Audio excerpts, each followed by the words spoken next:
Hello hi नमस्कार, मी संध्या स्वागत आहे तुमचं. गुड मॉर्निंग सर्वांना. तर आता सकाळचे वाजलेले आहेत 7 वाजलेले आहेत. तर मी इथे चाललेले आहे मॉर्निंग वॉकला. तर मॉर्निंग वॉक हा माझा डेलीचा आहे.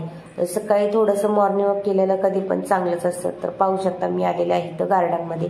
तर हे साईडनी म्हणजे मध्ये जे आहे गार्डनमध्ये तर इथं योगा वगैरे सुद्धा केला जातो आणि छान वाटतं. सकाळचं क्लायमेट सुद्धा छान असतं.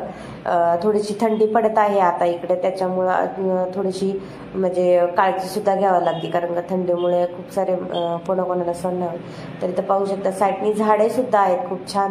तर मी इथं तोंडाला का बांधते, तर तोंडाला बांधण्याचं कारण एकच आहे की मला बाहेरचं धूळ वगैरे मला ॲलर्जी आहे, त्याच्यामुळे मला खूप शिंका येतात सकाळ सकाळ. तर इथं मी वॉकला म्हणजे 7:45 वाजता घरी आले. अर्धा पाऊण तास मी वॉक करते आणि नंतरला घरी येते. आता घरी आल्यानंतरला छान असं स्कार्फ वगैरे सोडणं तर पाहू शकता किती मला घाम वगैरे आलेला आहे. मला ना बाहेरच्या धुळीनी गाड्यांच्या धुराने वगैरे मला खूप ॲलर्जी म्हणजे खूप शिंका येतात मला, म्हणून मी तोंडाला बांधून जाते.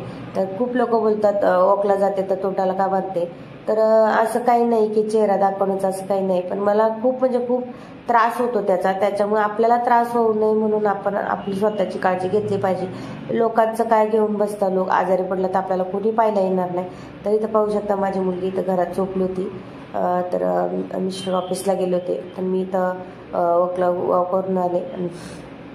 पाहू शकता खूप म्हणजे सकाळचं खूप असं ना एकदम छान वाटतं की सकाळ सकाळ थोडंसं चालून वगैरे आलं ना खूप भारी वाटतं, फ्रेश वाटतं. दिवस पण खूप छान जातो आणि अंग जे आहे ते जड वगैरे होत नाही, म्हणजे एकदम असं बॉडी नाही तर आपण घरात निसं लोळत बसलं ना तर खूप होतं. पाहू शकता इथं ते सकाळचं माझं पाहू शकता. तर आता इथं मी थोडंसं ना बसणार आहे आणि बसल्यावरती थोडंसं मी ना एक्सरसाइज करणार आहे. तर एक्सरसाइज केल्यावरती अजून छान वाटतं. तर इथं म्हणजे पॉकेटमध्ये म्हणजे काय आहे ते काढून ठेवते, म्हणजे की वगैरे घेऊन दिलेले, कधी कधी दूध वगैरे आणायचं तर पैसेसुद्धा घेऊन जाते मी. आता इथं थोडा वेळ थोडासा योगा करणार आहे मी. तर आता इथं बसून घेतलं, थोडंसं हात वगैरे खूप थंड झाले होते आणि तोंडाला बांधल्यामुळे मला खूप गरम होतं, म्हणजे मला चाललं ना जास्त तर खूप घाम येतो मला. आणि ॲक्च्युली घामच आपला जो बॉडीतला आहे तर तो बाहेर हे झाला पाहिजे, जेणेकरून आपली चरबी जी आहे ते कमी होण्यास मदत होते. जेवढा घाम येतो ना, जेवढा तुम्ही चालाल ना तेवढा आपल्या शरीरातली म्हणजे चरबीतली जी घाण असेल ती बाहेर पडण्यामध्ये घामाद्वारे बाहेर पडते. तर ती बाहेर आली पाहिजे. अन्यथा आपण बोलतो की कोणाकोणाला चालल्यावरती घाम येत नाही, तर ते चांगलं नाही आहे, कारण का घाम आला पाहिजे. तर आता तुम्हाला माझा आवाज थोडासा हे येत असेल, कारण का माझी तब्येत जरा बरी नाही. हा व्हिडिओ खूप म्हणजे 2-4 दिवसाचा आधीचा आहे. आता खूप थंडी पडायला लागली, त्याच्यामुळे थोडंसं मला म्हणजे तब्येत बरी नाही आहे. त्याच्यामुळं मी आता एडिटिंग करते, कारण एडिटिंग करायला टाईम कधी कधी भेटत नाही. तर सासू सासरे आले होते, त्याच्यामुळं ते घरात असल्यावरती असलं काही करायला भेटत नाही, कारण का त्या लोकांना असलं काही आवडत नाही. त्याच्यामुळं मी मला जमेन तसं मी करत असते व्हिडिओ. मला आवडतं म्हणून मी करते, माझ्या नवऱ्याला आवडतं म्हणून मी करते. तर इथं पाहू शकता थोडंसं एक्सरसाइज हाताची करत असते, कारण का हात जे आपले आहे सगळं हात आणि पायांवरती आहे. आपण उभं राहतो, चालू शकतो, किंवा हातांवरती हातांमुळे आज आपण सगळं काही करू शकतो. तर इथं थोडंसं प्राणायाम करते. प्राणायाम केल्यामुळे काय होतं, आपलं जे म्हणजे आपला दिवसभराचा थकवा वगैरे किंवा काही असेल ना तर ते खूप म्हणजे फ्री होतं आणि हे होऊन जातं, माइंड फ्रेश राहतं. आणि आपल्या ज्या नाकाच्या त्या दोन म्हणजे हे असतात तर ते आहे ना, त्याच्यात जी काही घाण वगैरे असते ना ती बाहेर येण्यास मदत होते. ती मदत म्हणजे कसं, म्हणजे कोणाकोणाला मग सर्दी वगैरे सारखी होते ना, तर तुम्ही रोज हे प्राणायाम करा तर तुम्हाला नक्कीच फरक पडेल, तुम्हाला जास्त सर्दी होणार नाही. मला जास्त सर्दी कधीच होत नाही, मला वर्षातून एकदाच सर्दी होते आणि झाली तर ना खूप अशी म्हणजे अशी बाहेर मी जास्त गेले ना तरच होते मला.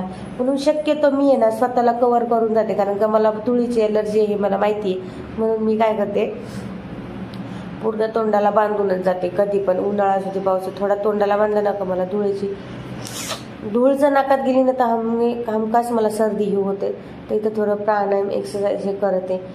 5-10 एक 20-20 मिनटं एक करत असते. तर आता इथं मी ना थोडासा व्हिडिओ फास्ट घेणार आहे, कारण का व्हिडिओ खूप मोठा होतोय. तर आता इथं जो आहे मी फटफट केलेला आहे, कारण का व्हिडिओ खूप मोठा होतो आणि मग व्हिडिओ हे करायला पण वेळ लागतो. तर आता इथं पाहू शकता असे श्वास घ्यायचा बाहेर सोडायचा, श्वास घ्यायचा बाहेर सोडायचा, ते सुद्धा खूप चांगलं आहे. जेणेकरून आपल्या छातीमध्ये जे काही आपण बोलतो ना, रात्रभर जे आपली छाती जाम झालेली असते, तर ती आपली त्याच्यातले खूप जे असतात ते मोकळे होण्यास मदत होते. हाताचे शोल्डर आपण जेव्हा हातावरती झोपतो रात्रभर एक साईडला कुशीवरती, तेव्हा हे हाताचे शोल्डर जे आहेत ते जाम झालेले असतात. त्याच्यानंतर हाताची एक्सरसाइज करायची, इकडून पुढून 10 वेळा करायची, पाठीमागून 10 वेळा. मानेची एक्सरसाइज करायची, जेणेकरून रात्रभर मान जर तुम्ही कुणी उशी वापरत असेल तर मानेच्या ज्या नसा आहेत त्या पकडल्या म्हणजे धरल्या जातात. तर त्याच्यानंतरला तुम्हाला जर नवीन असाल तर तुम्ही कधी कधी गुडघ्याला खाली टोचतं, तर त्यासाठी उशी घ्यायची, उशीवरती गुडघे टेकवायचे आणि त्याच्यानंतरला थोडीशी एक्सरसाइज करायची आहे.